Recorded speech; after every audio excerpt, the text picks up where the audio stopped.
오늘 우리에게 주시는 하나님의 말씀은 마태복음 16장 13절로 19절 말씀과 21절부터 25절까지의 말씀입니다. 마태복음 16장 13절로 19절, 21절로 25절의 말씀을 저와 여러분이 한 절씩 교독하시고 마지막 25절 말씀은 함께 읽도록 하겠습니다. 하나님의 말씀입니다. 예수께서 빌립보 가이사랴 지방에 이르러 제자들에게 물어 이르시되 사람들이 인자를 누구라 하느냐? 이르되 더러는 세례 요한, 더러는 엘리야, 어떤 이는 예레미야나 선지자 중에 하나라 하나이다.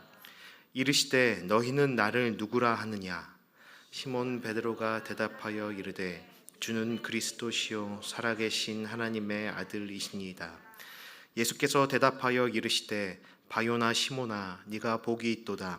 이를 내게 알게 한 이는 혈육이 아니요 하늘에 계신 내 아버지시니라. 또 내가 내게 이르노니 너는 베드로라. 이 반석 위에 내 교회를 세우리니 음부의 권세가 이기지 못하리라. 내가 천국 열쇠를 내게 주리니 네가 땅에서 무엇이든지 매면 하늘에서도 매일 것이요 네가 땅에서 무엇인지 풀면 하늘에서도 풀리리라 하시고, 이때로부터 예수 그리스도께서 자기가 예루살렘에 올라가 장로들과 대제사장들과 서기관들에게 많은 고난을 받고 죽임을 당하고 제3일에 살아나야 할 것을 제자들에게 비로소 나타내시니, 베드로가 예수를 붙들고 항변하여 이르되 주여 그리 마옵소서, 이 일이 결코 죽게 미치지 아니하리이다. 예수께서 돌이키시며 베드로에게 이르시되 사탄아, 내 뒤로 물러가라. 나는 너를 넘어지게 하는 자로다.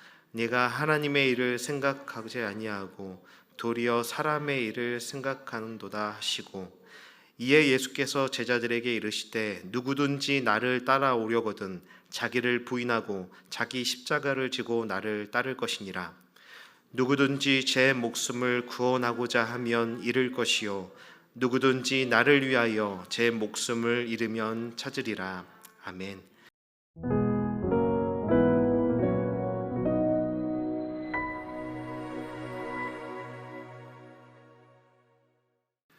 여러분 잘 지내셨죠? 저희가 사순절을 지나고 있는데 여러분들 사순절을 사순절답게 보내고 계신지 모르겠습니다. 성도님들 마음 편하시라고 말씀드리는 것이 아니라 저는 사순절이 조금 애매하게 느껴질 때가 있습니다. 왜냐하면 집중적으로 예수님의 고난을 묵상하는 고난주간이 있기 때문에 뭔가 사순절의 임팩트가 조금 부족한 것 같기도 하고, 현실적으로는 부활주일까지 40일 동안 집중력을 잃지 않고 무엇을 한다는 것이 조금 힘들게 느껴지기 때문입니다. 이런 불순한 생각을 하는 제게 참 감사하게도 사순절 기간 매일 같은 시간에 카톡으로 사순절 묵상 글을 보내셔서 제 무지함과 나태함을 일깨워주는 후배 목사님이 한 분 계십니다. 그분께서 3주 전에 제게 보내주신 묵상글이 제 마음에 남아서 여러분들과 함께 한번 보려고 합니다. 한번 들어보세요. 데이비드 드실바라는 신약학자이자 목사님께서 이런 말씀을 하셨습니다. 우리는 예수가 어떤 메시아로서 오셨는지 이해하고 있습니까?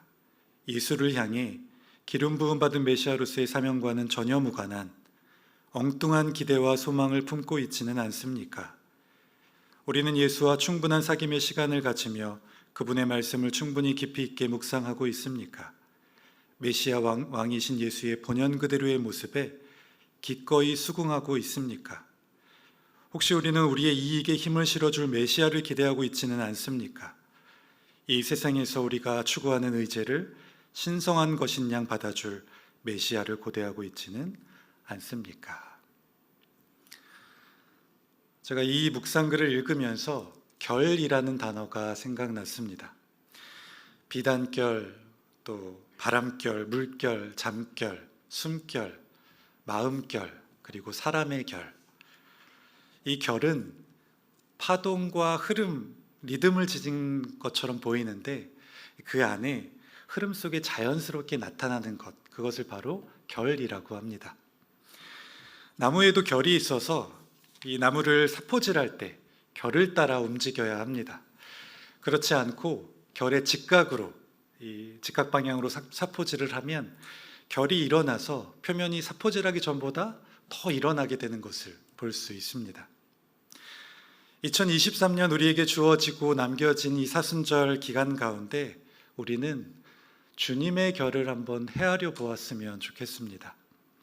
그리고 가능하다면 예수 그리스도의 결과 우리의 결이 조금씩 맞아가는 그러한 사순절 기간 되었으면 좋겠습니다. 오늘 마태복음의 말씀은 그런 관점에서 보면 예수님의 결을 가장 잘 알 수 있는 그런 예가 아닐까 하는데, 이 시간 예수님의 결을 잘 헤아려 보고 그 결에 맞춰지는 우리가 되기를 소원합니다. 오늘 마태복음 16장 16절 말씀은 기독교 역사상 가장 중요한 신앙 고백 말씀이 담긴 곳이고, 또한 우리 높은 뜻 교회가 시작되는 기초가 되는 말씀이기도 합니다. 제가 13절부터 16절 말씀을 다시 한번 읽어드리겠습니다. 예수께서 빌립보 가이사랴 지방에 이르러 제자들에게 물어 이르시되 사람들이 인자를 누구라 하느냐? 이르되 더러는 세례 요한, 더러는 엘리야, 어떤 이는 예레미야나 선지자 중에 하나라 하나이다. 이르시되 너희는 나를 누구라 하느냐? 시몬 베드로가 대답하여 이르되 주는 그리스도시요 살아계신 하나님의 아들이시니이다. 아멘. 당시 로마 왕제였던 가이사 티베리우스가 특별히 명하여서 가이사랴라고 이름을 붙여준 이 가이사랴 빌립보는 로마의 신 파네 성소가 있었고, 이 성소 가까운 곳에는 파네아스라는 신전이 있던 곳입니다. 그러니까 로마 신과 황제 그리고 그들을 예배하는 곳이 바로 이 가이사랴 빌립보라는 곳이었습니다. 그런데 지금 베드로는 그 가이사랴 빌립보에서 예수님에 대해서 신앙 고백을 하고 있는 것입니다. 예수님은 단지 선지자가 아니라 하나님의 아들이시고 우리를 구원하신 유일한 메시아 그리스도가 되십니다 라고 말입니다. 이 말씀을 읽고 들을 때마다 제 가슴이 뭉클합니다. 세계 패권국 로마의 도시에서 유대 지도자들의 적대와 유대인들의 무지 속에서 베드로가 고백한 이 한 문장, 주는 그리스도시요 살아계신 하나님의 아들이시니이다. 이 고백이 얼마나 귀하고 아름다운지 모르겠습니다. 그러자 예수님께서 곧바로 반응을 하십니다. 베드로에게 세 가지 축복의 말씀을 전하셨는데, 첫 번째로는 이 신앙 고백을 할 수 있는 자는 하나님의 특별한 복을 받은 자다. 두 번째는 이 신앙 고백 위에 교회가 세워질 것인데 이 교회는 어떠한 음부의 권세에도 무너지지 않는 생명의 공동체가 될 것이다.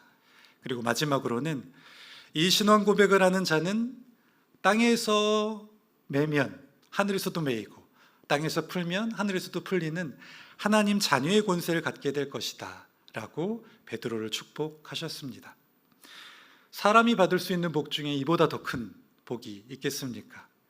베드로는 정말 이러한 복을 받게 되었는데 그 삶, 또 그 자체가 그 본인이 가장 좋은 예가 되었습니다. 예수님께서는 2000년 전에 12제자들뿐 아니라 21세기를 사는 우리에게도 이렇게 물어보신다 생각합니다. 너는 나를 누구라 여기느냐? 다른 사람들이 말하는 예수 말고 내가 경험한, 내가 알고 믿고 고백하는 그 예수 너는 누구라 여기느냐? 여러분들은 대답할 준비가 되어 있으십니까? 오직 예수님만 나의 주인이시고 유일한 메시아 되십니다 라고 담대하게 고백하실 수 있으시겠습니까? 우리도 베드로처럼 자신 있고 담대하게 예수 그리스도를 주로 고백하면 좋겠습니다. 우리에게도 이와 같은 신앙 고백이 있다면 우리도 동일한 복과 권세가 우리에게 주어질 것입니다. 아니, 이미 신앙 고백을 하고 그 믿음으로 살아가는 자들에게는 우리도 하나님께 특별한 복을 받은 자들이고, 또한 음부의 권세가 절대로 이기지 못할 생명의 공동체를 이미 우리가 가지고 있고, 천국 열쇠와 하나님의 권세를 가지고 있는 사람들이 바로 우리라는 것을 기억하셨으면 좋겠습니다. 베드로가 받았던 그 복을 받고 믿고 누리는 우리 모두가 되기를 축복합니다. 베드로의 신앙 고백과 예수님의 이 축복의 말씀이 여기서 마무리가 됐으면 참 보기가 좋았을 텐데, 오늘 말씀은 어쩌면 성경에서 가장 어떤 보기 드문 최고의 반전으로 이어지게 됩니다. 21절부터 23절 말씀을 제가 읽어드리겠습니다. 이때로부터 예수 그리스도께서 자기가 예루살렘에 올라가 장로들과 대제사장들과 서기관들에게 많은 고난을 받고 죽임을 당하고 제3일에 살아나야 할 것을 제자들에게 비로소 나타내시니, 베드로가 예수를 붙들고 항변하여 이르되 주여 그리 마옵소서, 이 일이 결코 주께 미치지 아니하리이다. 예수께서 돌이키시며 베드로에게 이르시되 사탄아 내 뒤로 물러가라, 너는 나를 넘어지게 하는 자로다. 내가 하나님의 일을 생각하지 아니하고 도리어 사람의 일을 생각하는도다 하시고. 예수님의 죽음과 부활 예고를 들은 베드로가 예수님을 붙들고 꾸짖으면서 그런 일이 절대로 일어나면 되지 않는다라고 항변을 하고 있습니다. 그러자 예수님께서 베드로에게 사탄아 물러가라 라고 하시면서 너는 내게 장애물이다, 하나님의 일을 생각하는 것이 아니라 사람의 일을 생각하는 그런 장애물 같은 존재다 라고 책망하셨습니다. 아니, 이게 무슨 상황입니까? 여러분들은 이해가 되십니까?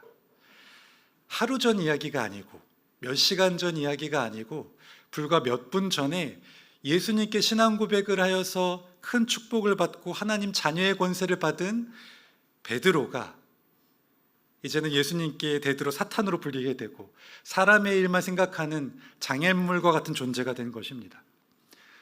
급반전도 이런 급반전이 없고 막장 드라마에서도 이렇게 전개하면 시청자들에게 지탄을 받을 만한 상황입니다. 솔직히 베드로처럼 생각하는 것이 그렇게 이상한 일은 아닐지도 모르겠습니다. 베드로뿐 아니라 다른 제자들 그리고 많은 유대인들이 로마 압제 속에서 고통받는 이스라엘 백성들이 이 다윗과 같은 지도자 메시아를 만나서 해방될 뿐만 아니라 다른 민족들을 지배하는 큰 나라, 이런 것들을 꿈꾸었습니다. 그리고 많은 이들이 그러한 나라에서 나도 큰 자리를 차지하고 권력을 누리고 싶어 하였습니다. 이것이 그렇게 큰 잘못입니까? 사탄이라고 불릴 만큼 책망받을 일입니까? 도대체 왜 이러한 일이 벌어지게 된 것일까요? 중요한 것은 베드로가 나의 주라고 고백했던 메시아 예수님과 진짜 예수님의 결이 달랐기 때문입니다. 주는 그리스도시요 살아계신 하나님의 아들이시니이다 라는 문장의 구조와 형태는 같았지만 그 안에 들어있는 파동, 리듬, 그리고 자연스럽게 흘러야 할 본질은 예수님께서 바라고 만들어 가시는 하나님 나라와 전혀 맞지 않았던 것입니다.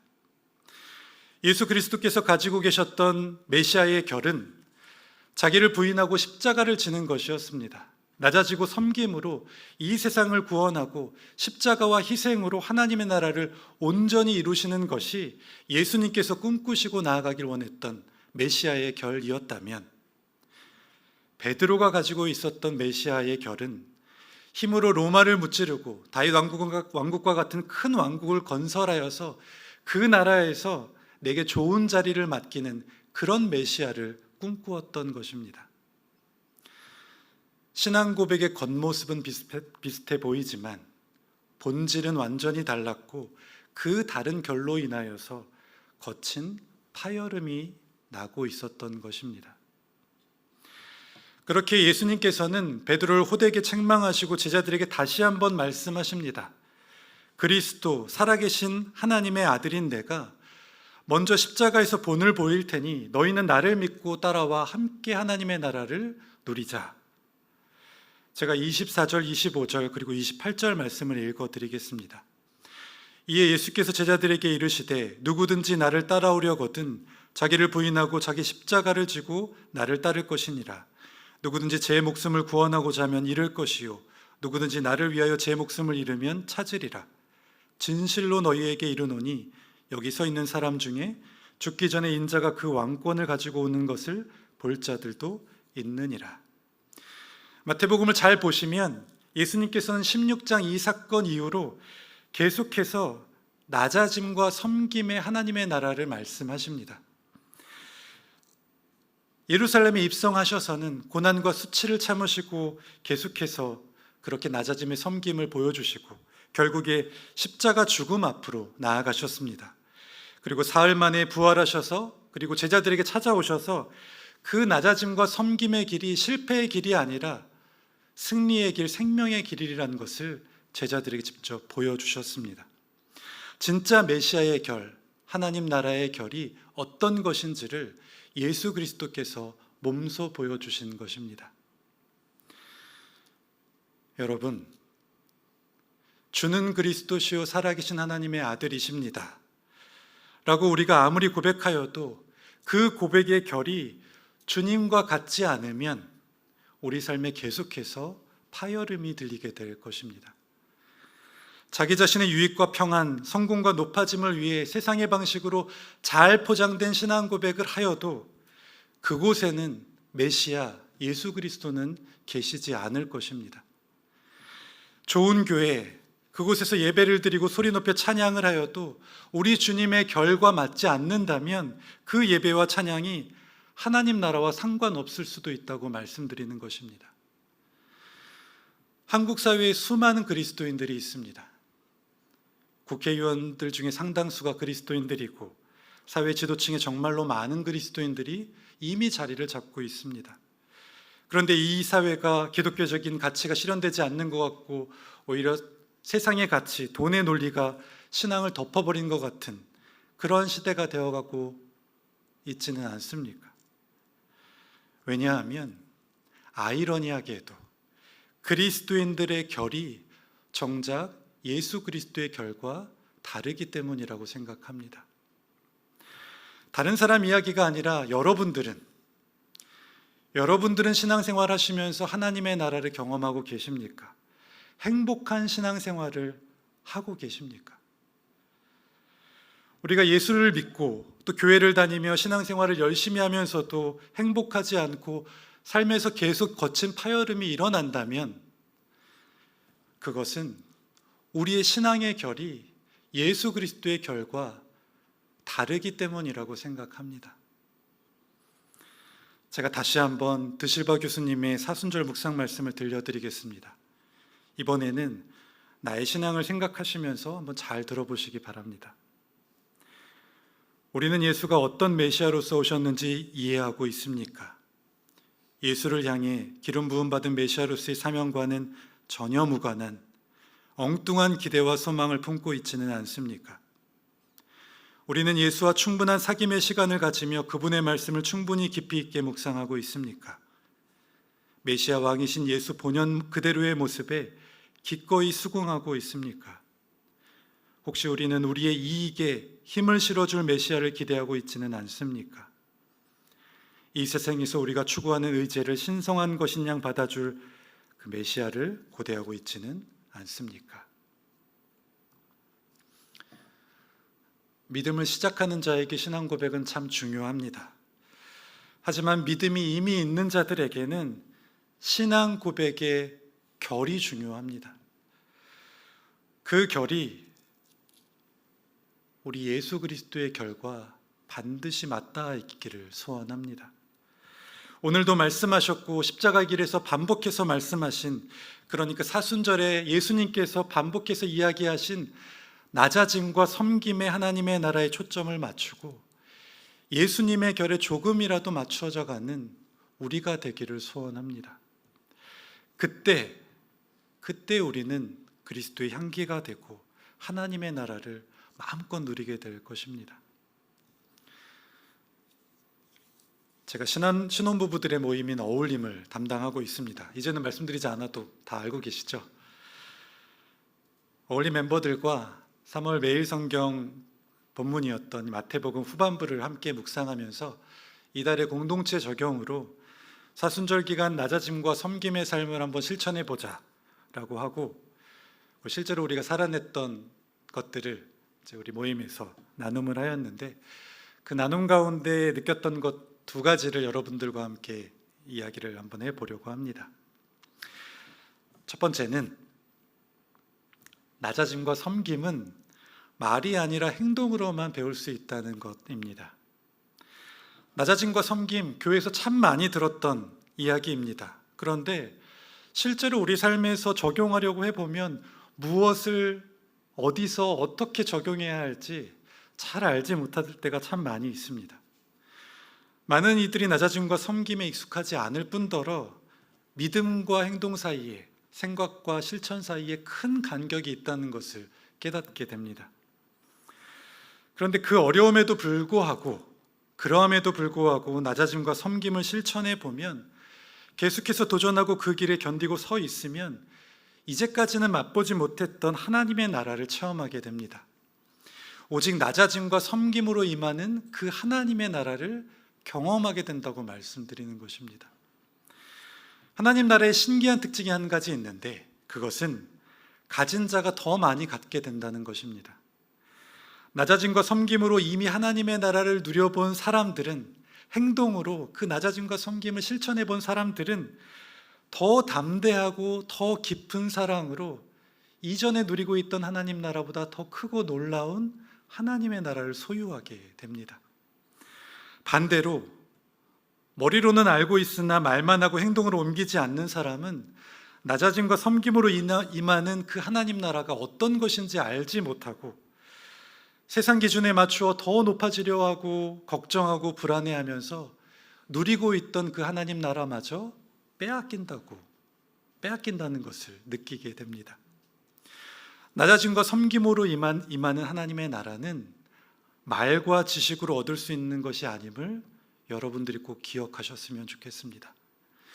우리 모두가 이 사순절에 말이 아니라 행동으로 낮아짐과 섬김을 실천하여서 예수 그리스도와 같은 결을 가진 그런 사람들이 되기를 소원합니다. 두 번째는 낮아짐과 섬김을 위한 공동체가 필요하다는 것입니다. 어울림 몇몇 지체들이 이 낮아짐과 섬김을 실제로 내 삶의 공간에서, 직장에서 실천을 해보았더니 직장 사람들이 나를 무시하는 것 같고 내가 꼭 바보가 된 것 같다고 이야기를 하였습니다. 이것이 실제 세상에서 낮아짐과 섬김을 실천했을 때 벌어지는 일입니다.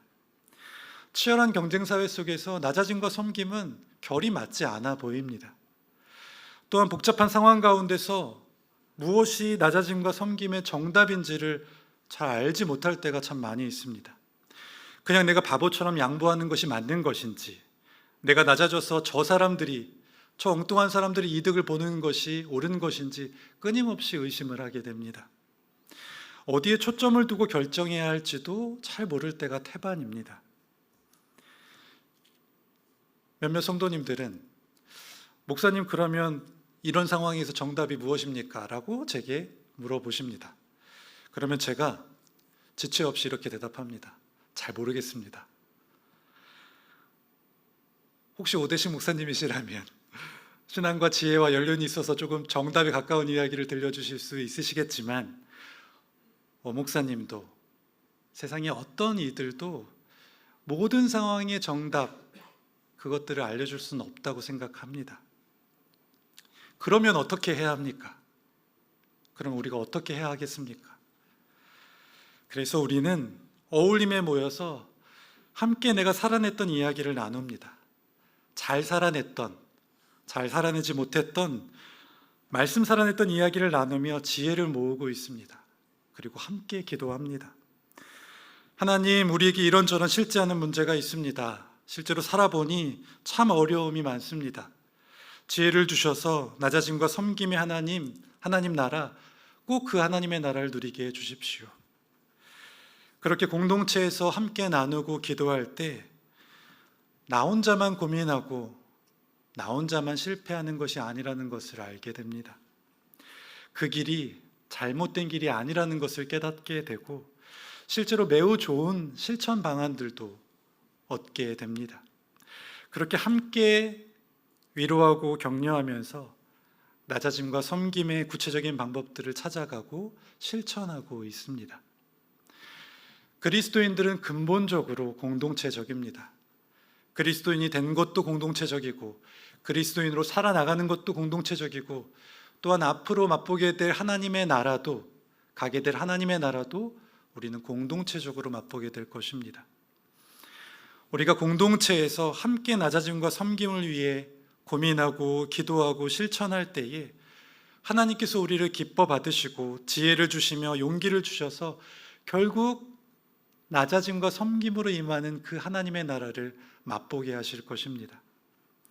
나 혼자가 아니라 우리 공동체가 예수 그리스도와 같은 결을 가진 그리스도의 향기를 전하는 그런 복된 공동체가 되기를 소망합니다. 사랑하는 오픈트 덕소교회 청년 여러분, 그리고 성도 여러분, 여러분들은 그리스도와 결이 맞으십니까? 우리 주인 예수 그리스도와 결이 맞으십니까? 이 사순절 기간 예수님의 파동, 리듬, 그리고 그 안에서 자연스럽게 흘러가는 그 본질을 잘 한번 헤아려 보셨으면 좋겠습니다. 우리 예수님의 마음을 잘 한번 헤아려 보셨으면 좋겠습니다. 특히 사순절에 예수님께서 걸으셨던 그 길, 낮아짐과 섬김의 길에 우리도 결을 함께하면 좋겠습니다. 그렇게 우리가 낮아짐과 섬김으로 예수 그리스도의 결과 함께할 때 우리는 하나님의 나라를 누리고 맛보고 그리스도의 향기로 살아가게 될 것입니다. 예수 그리스도와 함께 낮아짐과 섬김으로 세상을 바꾸고 세상을 살리는 그러한 높은 뜻 덕소교회의 공동체가 되기를 예수 그리스도의 이름으로 축복합니다. 기도하시겠습니다. 주는 그리스도시요 살아계신 하나님의 아들이시니이다. 주님, 우리는 이렇게 날마다 신앙을 담대하게 고백하는 자 되게 하여 주시옵소서. 하지만 내 욕심, 내 만족, 내 평안을 위해 신앙 고백하는 자가 아닌 예수 그리스도와 같은 결에 서서 낮아짐과 섬김의 신앙을 고백하는 자들 되게 하여 주옵소서. 특별히 이 사순절 예수 그리스도께서 보여주셨던 낮아짐과 섬김을 구체적으로 실천하여서 우리의 결이 예수 그리스도의 결과 하나 되게 하여 주옵소서. 예수 그리스도의 이름으로 기도드립니다. 아멘.